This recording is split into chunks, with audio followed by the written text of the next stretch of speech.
नमस्कार साथियों। मेवाड़ राजवंश का अध्ययन हम कर रहे हैं।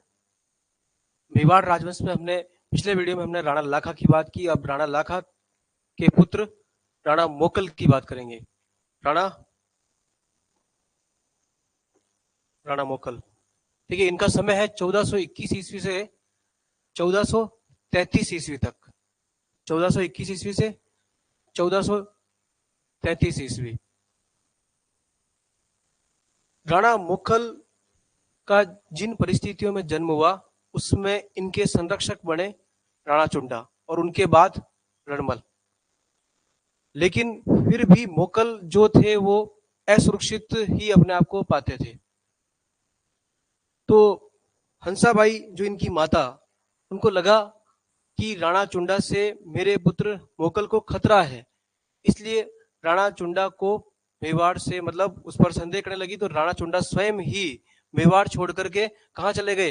होशंग शाह के पास चले गए। होशंग शाह मालवा के है, इनकी शरण में चले गए, इनके साथ इनके पास चले गए। ठीक है। राणा चुंडा, देखिए मोकल के कुछ इंपॉर्टेंट काम है। एकलिंग जी मंदिर का इन्होंने क्या किया? परकोटा बनाया। एकलिंग जी मंदिर का निर्माण किसने करवाया था? बप्पा रावल ने कराया था। लेकिन इसके परकोटे का निर्माण किसने करवाया? मोकल ने कराया। ठीक है। और इन्होंने क्या किया? और चित्तौड़ में इन्होंने समिधेश्वर मंदिर का निर्माण करवाया था। चित्तौड़ में समिधेश्वर मंदिर, ये समिधेश्वर मंदिर को कालांतर में भोज परमार ने, जिसे त्रिभुवन नारायण मंदिर कहा जाता है। त्रिभुवन नारायण मंदिर भी कहा जाता है। ठीक है। देखिए मोकल ने द्वारिकानाथ या मतलब भगवान विष्णु का मंदिर चित्तौड़ में बनवाया और एक जलाशय का निर्माण भी चित्तौड़गढ़ में इन्होंने करवाया था मोकल ने। ऋषि मतलब श्रृंगी ऋषि की बावड़ी, श्रृंगी ऋषि की बावड़ी ये उदयपुर में बनाए। ठीक है। और बाघेला तालाब बनवाया था उदयपुर में अपने भाई बाघ सिंह की याद में। ठीक है। बाघेला तालाब कहाँ बनवाया? उदयपुर में बनाया। और रामपुरा जो भीलवाड़ा में है। ठीक है। 1428 ईस्वी में फिरोज खान से मोकल ने युद्ध किया। फिरोज खान नागौर के हैं ये। ठीक है। इनसे इनका युद्ध होता है जिसमें मोकल विजयी होते हैं। 1433 ईस्वी में अहमद शाह ने भी मतलब आक्रमण किया था। गुजरात के है ये अहमद शाह। इस युद्ध में भी मोकल विजयी होते हैं। ठीक है। और जिलवाड़ा ये राजस्थान में राजस्थान के राजसमंद जिले में एक जगह है जिलवाड़ा। ठीक है। वहां पर इसी के सेनापति, मोकल के ही सेनापति चाचा मेरा और महपा पवार ने मोकल की हत्या कर दी। मोकल की हत्या कर दी। इसी का बदला लेंगे राणा कुंभा। रणमल की सहायता से वापस जब वो बदला लेंगे तब हम बात करेंगे किस प्रकार से वो चाचा और मेरा को मारेंगे। देखिए एक अभिलेख मिला है हमें, श्रृंगी ऋषि अभिलेख 1428 ईस्वी का है। इस अभिलेख में हमें हमीर से लेकर मोकल तक की जानकारी मिलती। राणा हमीर जो मेवाड़ के उद्धारक, विषम घाटी पंचानन है ना, उन हमीर की बात कर रहे हैं हम। एक हमीर, आप हमीर से अगर राजा के देखोगे तो आप रणथंभौर में भी हमीर देव चौहान है, लेकिन यहाँ पर आप मेवाड़ की बात करते हैं तो ये राणा हमीर है ना, राणा हमीर देव, राणा हमीर सिंह सिसोदिया है। ठीक है।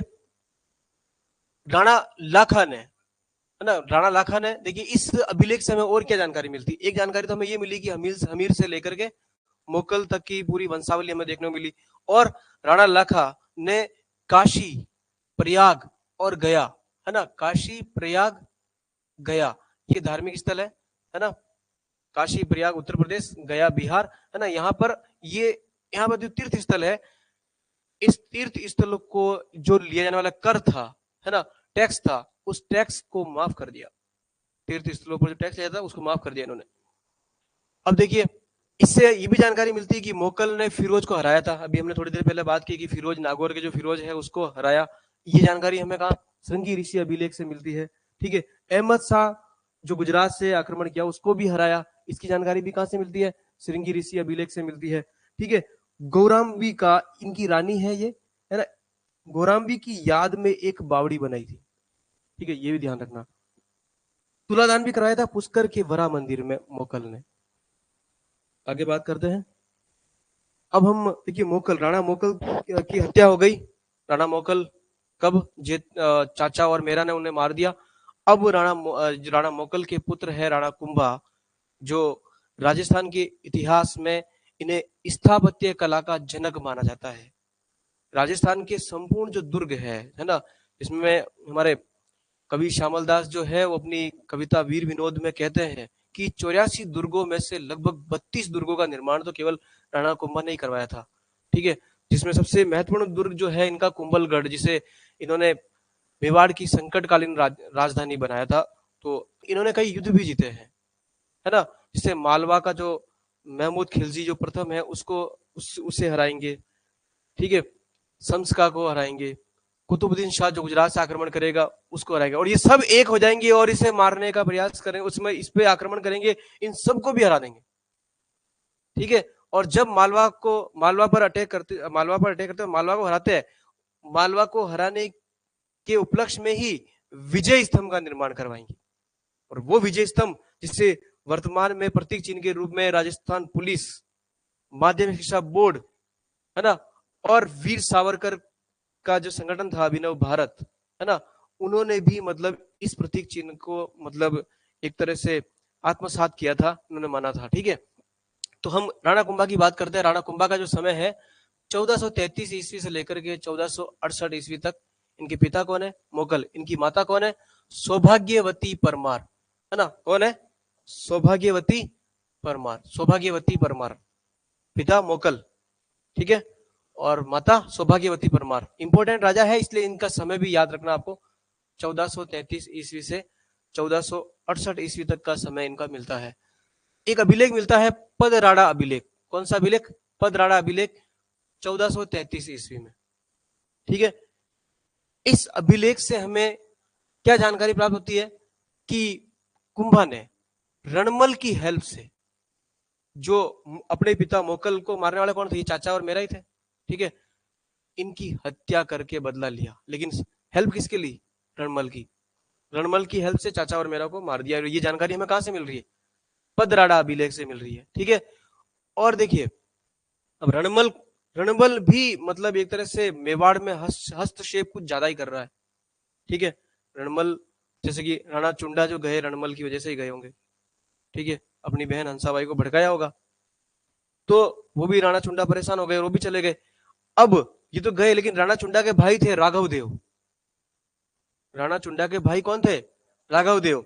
और ये अभी राणा चुंडा जाने के बाद में यही नेता थे सिसोदिया के, और इनकी भी हत्या रणमल ने करवा दी। किसने करवाई? रणमल ने करवा दी। तो अब देखते एक तरह से द्वेष भावना, दुश्मनी तो बनी चुकी है।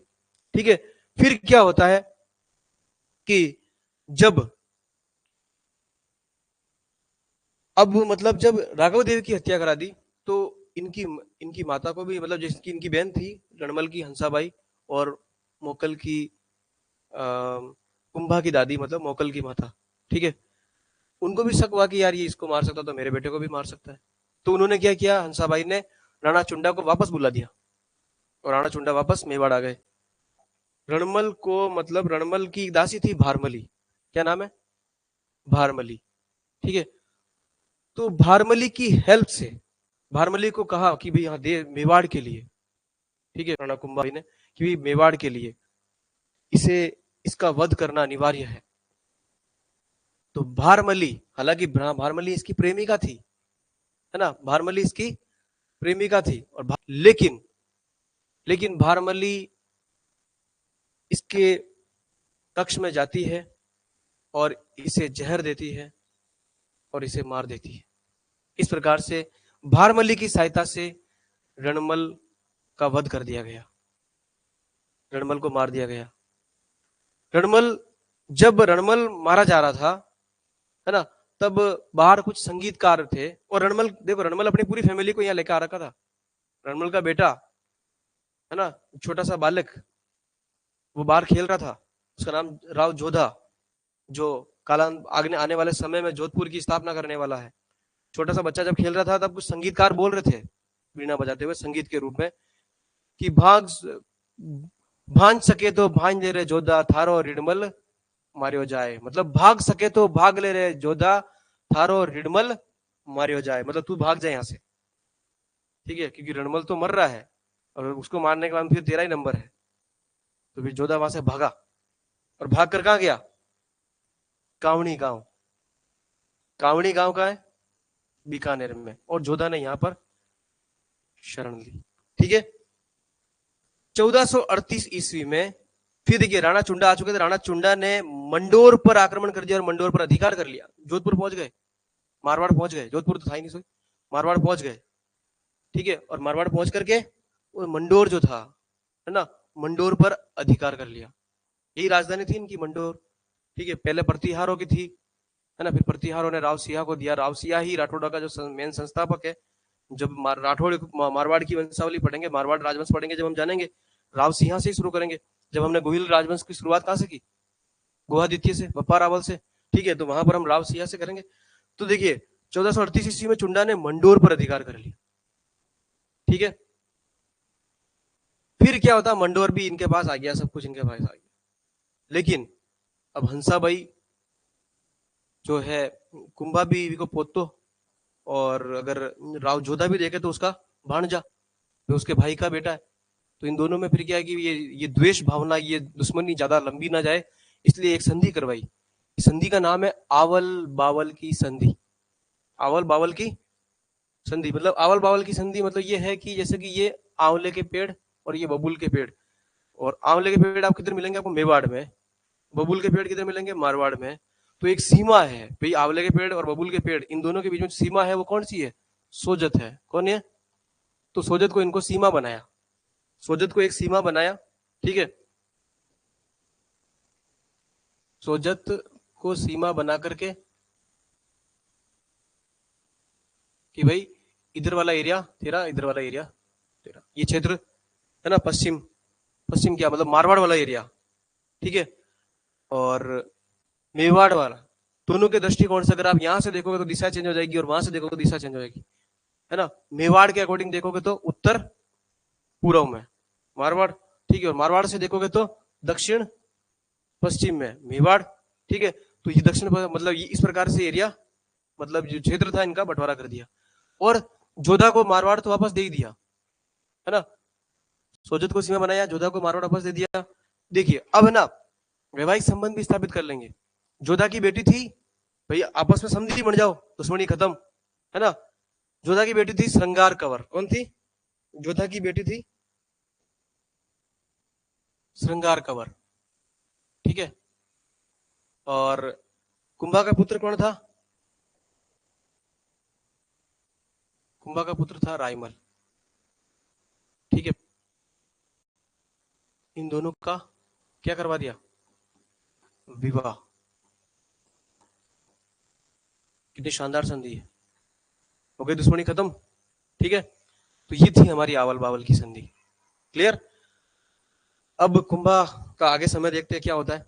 1437 ईस्वी का समय आता है और कुंभा सारंगपुर का युद्ध होता है। और सारंगपुर का युद्ध किस किस के बीच में होता है? कुंभा और महमूद खिलजी प्रथम के बीच में, है ना। महमूद खिलजी प्रथम के बीच में। इसमें क्या होता है कि कुंभा ने क्या कर रखा था? महमूद खिलजी बोलता है कि मेरा जो एक दुश्मन है उमरा खा, है ना, ये इसका विद्रोही है, इसको कुंभा ने शरण दे रखी है। और हालांकि महमूद खिलजी ने भी जो मोकल, अपने पिता जो इनके पिता थे मोकल, उनकी हत्या किसने की? चाचा और मेरा ने। और चाचा और मेरा को शरण किसने दे रखी थी? महमूद खिलजी प्रथम ने दी रखी थी। इसलिए कुंभा के आंख में ये तो वैसे ही चुभ रहा था, महमूद खिलजी प्रथम, और इसे हरा देता है और कुंभा जीत जाते हैं। इस युद्ध में कौन जीते हैं? इस युद्ध में कुंभा जीतते हैं। ठीक है। और इसी की याद में फिर विजय, मतलब इसी के उपलक्ष्य में, इस युद्ध के जीतने के उपलक्ष्य में ही क्या बनता है? विजय स्तंभ बनता है। कहां बनता है? चित्तौड़गढ़ में बनता है। 15वीं शताब्दी में बनता है। कब बनता है ना। और भगवान विष्णु को समर्पित है। किसे समर्पित है? भगवान भगवान विष्णु को समर्पित है। ठीक है। भगवान विष्णु को समर्पित कौन सा स्तंभ? विजय स्तंभ। ठीक है। इस विजय स्तंभ के और भी अन्य नाम है। इसे कीर्ति स्तंभ भी कहा जाता है, इसे विष्णु ध्वज भी कहा जाता है, गरुड़ ध्वज भी कहा जाता है। देखो कीर्ति स्तंभ, विष्णु ध्वज, गरुड़ ध्वज, और मूर्तियों का अजायब घर। खूब सारी मूर्तियां ही मूर्तियां है, खूब सारी मूर्तियां ही मूर्तियां है, इसलिए इसे क्या कहा जाता है? मूर्तियों का अजायब घर। लेकिन इसकी जो अपने 8वीं मंजिल है ना, वहां कोई मूर्ति नहीं मिलेगी। 8वीं मंजिल में कोई मूर्ति नहीं मिलेगी, ध्यान रखना। बाकी जो 9 मंजिल है, ये टोटल कितनी मंजिल है, ये मूर्तियों का अजायब घर है। और इसे क्या कहा जाता है, देखो आगे बात कर लेंगे। ये भारतीय मूर्ति कला का विश्वकोश भी कहा जाता है। किसे, विजय स्तंभ को। इसकी ऊंचाई 122 फीट, कितनी है, 122 फीट इसकी ऊंचाई है। और चौड़ाई 30 फीट, कितनी है, 30 फीट की चौड़ाई है। 9 मंजिला है ये, 9 मंजिल में बना हुआ है पूरा विजय स्तंभ। ठीक है, विजय स्तंभ जो बना कितने मंजिल में बना हुआ है, 9 मंजिल में। 1 2 3 4 5 6 7 8 9, है ना। तीसरी मंजिल की बात करें हम, तीसरी मंजिल की, तो इस तीसरी मंजिल पर 9 बार, 9 बार क्या लिखा हुआ, अल्लाह लिखा हुआ है। 9 बार अल्लाह लिखा हुआ है। ठीक है। और पांचवी मंजिल, पांचवी मंजिल में इसके वास्तुकारों का नाम है जेता, पुंजा, पोमा, नापा। जेता, पुंजा, पोमा और नापा। 8वीं मंजिल में कोई मूर्ति नहीं है, 8वीं मंजिल में कोई मूर्ति नहीं है। बस इतनी सी बातें ध्यान रखो, ये फैक्ट है हमारे। ठीक है। राणा स्वरूप सिंह ने, राणा स्वरूप सिंह ने कीर्ति स्तंभ का पुनर्निर्माण करवाया था। ये विजय स्तंभ कहो, कीर्ति स्तंभ कहो, विष्णु ध्वज कहो, गरुड़ ध्वज कहो, मूर्तियों का अजायब घर कहो, भारतीय मूर्ति कला का विश्व कहो, लेकिन एक कीर्ति स्तंभ और बनेगा, वो भी ध्यान रखना। अभी एक कीर्ति स्तंभ और बनेगा, लेकिन ये भी कीर्ति स्तंभ विजय स्तंभ के रूप में इसका शब्द का प्रयोग है, ये बात ध्यान रखना। देखिए, तुलना की है कर्नल जेम्स टॉड ने। कर्नल जेम्स टॉड ने, अब जो आप जैसा दृष्टिकोण है, जैसा हम देखते हैं, है ना, हमने पहले क्या देख रखा है और अब नया क्या देख रहा, अगर उसके जैसा लग रहा है तो हम उससे तुलना कर लेते हैं। तो कर्नल जेम्स टॉड ने पहले कुतुब मीनार देख रखी थी, तो कर्नल जेम्स टॉड ने क्या कहा कि ये कुतुब मीनार जैसा है। ठीक है। फर्ग्यूसन आया, फर्ग्यूसन ने कहा कि ये टार्जन टावर जैसा है, रोम में एक टावर है, ठीक है ना, कि टार्जन टावर जैसा है। इस प्रकार से तुलना करी। ठीक है। राजस्थान की पहली इमारत है जिस पर क्या, डाक टिकट जारी हुआ था, डाक टिकट जारी हुआ था, ध्यान रखना। देखिए, प्रतीक चिन्ह के बारे में बात कर ली हमने। राजस्थान पुलिस, राजस्थान माध्यमिक शिक्षा बोर्ड, अभिनव भारत जो वीर सावरकर का क्रांतिकारी संगठन था, है ना, ये हम बात कर चुके हैं। कीर्ति स्तंभ एक और है, मैंने कहा था चित्तौड़गढ़, जिस जो 7 मंजिला है, कितना कितना मंजिला है, और 12वीं शताब्दी में, है ना, राजा कौन थे, कुमार सिंह। कुमार सिंह के शासनकाल में एक जैन व्यापारी था बघेरवाल, इसने इस कीर्ति स्तंभ का निर्माण करवाया था। किसने करवाया, बघेरवाल ने निर्माण कराया था। देखिए यहाँ पर ये किसे समर्पित है, ये जो भगवान के आदिनाथ है, जैनों के प्रथम तीर्थकर जो ऋषभ देव के नाम से जाने जाते हैं। ठीक है। यहाँ पर कई स्तंभ इसलिए आदिनाथ स्तंभ कहा जाता है, इसे क्या कहा जाता है, आदिनाथ स्तंभ, कीर्ति स्तंभ। ठीक है, ये ध्यान रखना। वीर, अब देखिए ये हम विजय स्तंभ और कीर्ति स्तंभ को पढ़ चुके हैं। अब हम जो राणा कुंभा के जो स्थापत्य कला में दुर्गों में जो महत्व था उसमें बात करेंगे। जैसे कि बात कर चुके हैं कि वीर विनोद श्यामल दास, है ना, ने क्या कहा, 84 दुर्गों में से 32 दुर्गों का निर्माण तो अकेले कुंभा ने करवाया था, जिसमें सबसे महत्वपूर्ण दुर्ग हम कुंभलगढ़ की बात करने वाले हैं, जो कि मेवाड़ की संकटकालीन राजधानी थी। ठीक है। सबसे पहले तो हम ये देखें, ये एक फैक्ट याद रखना कि इसका निर्माण सबसे पहले संप्रति करवा चुका था, एक मौर्य राजा था संप्रति। ठीक है। उसके बाद में कालांतर में कुंभा ने फिर से इसका निर्माण करवाया था। ठीक है। और ये मेवाड़ और मारवाड़ का सीमा प्रहरी है, मतलब एक बॉर्डर पर है ये सीमा प्रहरी। प्रहरी मतलब जो चौकीदार जो होता है ना, सीमा प्रहरी के रूप में काम आता है। अबुल फजल ने इस दुर्ग के बारे में क्या कहा कि ये दुर्ग इतना ऊंचा, इतना ऊंचा, अगर मैं उसको ऊपर से ऐसे देखूं तो सर से पगड़ी नीचे गिर जाए, ये अबुल फजल ने कहा। ये स्टेटमेंट याद रखना अबुल फजल का। कर्नल जेम्स टॉड ने इसे एट्रुक्सन दुर्ग की संज्ञा दी है, ये फैक्ट याद रहे आपको। ठीक है। वास्तुकार कौन है, इसके वास्तुकार है मंडन। कौन है, इसके वास्तुकार है मंडन। ठीक है, कौन है, मंडन, याद रहे। परकोटा की लंबाई कितनी इसकी, 36 किलोमीटर। चौड़ाई कितनी है, 4 घोड़े दौड़ सकते हैं, इतनी चौड़ाई है, चार घोड़े दौड़ सके, इतनी तो इसकी चौड़ाई है। और लंबाई 36 किलोमीटर। ठीक है, 36 किलोमीटर, आरजे 36 36, याद रहेगा, क्लियर। कटारगढ़ इसका सबसे ऊपरी दुर्ग है, सबसे ऊंचा दुर्ग है, ठीक है। कटारगढ़ जो है सबसे, जो महाराणा कुंभा हम बात कर रहे हैं, जब हमारे वीर शिरोमणि मेवाड़ की धरा का सबसे महत्वपूर्ण शासक महाराणा प्रताप की बात करेंगे, तो महाराणा प्रताप का जन्म कटारगढ़ के बादल महल में होगा, ठीक है। ये वही कटारगढ़ है। इस दुर्ग को मेवाड़ की आंख कहा जाता है। क्या कहा जाता है? मेवाड़ की आंख कहा जाता है, याद रहे आपको। देखिए इस दुर्ग में एक प्रशस्ति भी बनी हुई है, कुंभलगढ़ प्रशस्ति, 1460 ईस्वी की है ये, महेश भट्ट ने बनाई थी। महेश भट्ट कौन है? अत्रि भट्ट के पुत्र, ठीक है। अभी हमने अत्रि भट्ट और महेश भट्ट की बात की थी, ये देखिए महेश भट्ट, है ना। कुंभलगढ़ प्रशस्ति 1460 ईस्वी में महेश भट्ट, ये अत्रि भट्ट के पुत्र है, ठीक है। कुंभा को क्या कहा जाता है? धर्म एवं पवित्रता का अवतार कहा जाता है। और जो महाभारत में कर्ण और भोज राजा के समान, राजा भोज बोलते ना, उनके समान दानवीर बताया गया है। कर्ण से बड़ा दानवीर कौन था? ठीक है, उससे संज्ञा, उससे तुलना की, मतलब कि हाँ ऐसा ही दानवीर एक मेवाड़ में भी राजा हुआ है, वो राणा कुंभा। देखिए एक दुर्ग बनाया अचलगढ़, सिरोही में है, ये कहां पर है? सिरोही में, ठीक है। 1452 में कुंभा द्वारा निर्मित, ठीक है। यहाँ पर इस दुर्ग में क्या, कुंभा और उद्दा की मूर्तियां हैं। इन दोनों मूर्तियों को सावन भादो मूर्ति कहते हैं। क्या कहते हैं? सावन भादो। ये उद्दा, चलो अभी तक तो जीवित है ये और इनकी मूर्तियां बन रही है, लेकिन ये वही उद्दा है जब कुंभलगढ़ में, है ना, कुंभलगढ़ के में ही, मतलब ये कुंभा का पुत्र है उद्दा, और अपने बाप की हत्या कर देगा।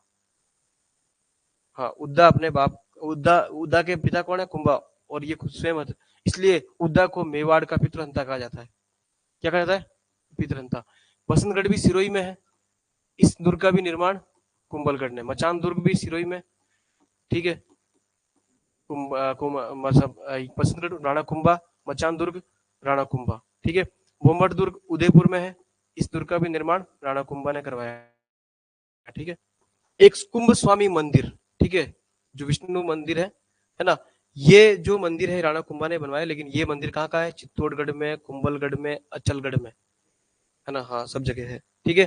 कुंथुनाथ जैन मंदिर, ठीक है, कुंथुनाथ जैन मंदिर का निर्माण भी इन्होंने करवाया। मतलब ये कितने, मतलब सांप्रदायिक सौहार्द के प्रतीक माने जाते हैं राणा कुंभा, कि एक अन्य धर्म के भी मंदिर बनवा रहे हैं, है ना, हाँ, ठीक है। तो सांप्रदायिक सौहार्द से भी माना जाता है, और अच्छे, मतलब अच्छे राजा है ये। देलवाड़ा में है ये मंदिर, और सिरोही में है, ठीक है। वहां पर कुंथुनाथ जैन मंदिर भी इन्होंने बनवाया था। शांतिनाथ जैन मंदिर, शांतिनाथ जैन मंदिर, ठीक है। श्रृंगार चवरी मंदिर, चित्तौड़ में कुंभा के कोषाध्यक्ष थे एक, ठीक है। इस मंदिर का निर्माण कौन कराएंगे? शांतिनाथ जैन मंदिर, इसे श्रृंगार चवरी मंदिर भी कहते हैं। तो चित्तौड़ में एक कुंभा का एक कोषाध्यक्ष था, उसका नाम है वेलका भंडारी। क्या नाम है? वेलका भंडारी। इन वेलका भंडारी ने यह मंदिर बनवाया था। अब देखो धरणक शाह ने 1439 ईस्वी में रणकपुर जैन मंदिर बनाया। जैन ही है ये, धरणक शाह, जैन व्यापारी धरणक शाह 1439 ईस्वी में रणकपुर जैन मंदिर बनाया, जो बहुत ही ज्यादा प्रसिद्ध है, फेमस है, ठीक है ना। 1439 ईस्वी, ठीक है। सबसे प्रमुख मंदिर कौन सा है? यहाँ पर चौमुखा मंदिर है, और इसी में आदिनाथ की मूर्ति बनी हुई है, और इसके वास्तुकार कौन है? देपाक, याद रहे, वेरी इंपॉर्टेंट। इसमें टोटल 1447 स्तंभ है, इसलिए इसे स्तंभों का अजायब घर भी कहते हैं। हाँ, इस मंदिर में 1447 स्तंभ है, इसलिए इसे क्या कहा जाता है? स्तंभ को अजायब घर कहा जाता है। हीराचंद मुनि कौन है? ये देखिए, हीराचंद मुनि कुंभा के गुरु है, राणा कुंभा के गुरु है। तो राणा कुंभा से संबंधित महत्वपूर्ण बातें हमने की है, लेकिन अभी तक राणा कुंभा की सभी बातें, थोड़ी सी कुछ फैक्ट और बाकी है, जो इनके कुछ प्रमुख युद्ध है उनको लेकर के, और इनके दरबार में कुछ विद्वान थे उनको लेकर के हम बात करेंगे अगले वीडियो में। तब तक के लिए धन्यवाद।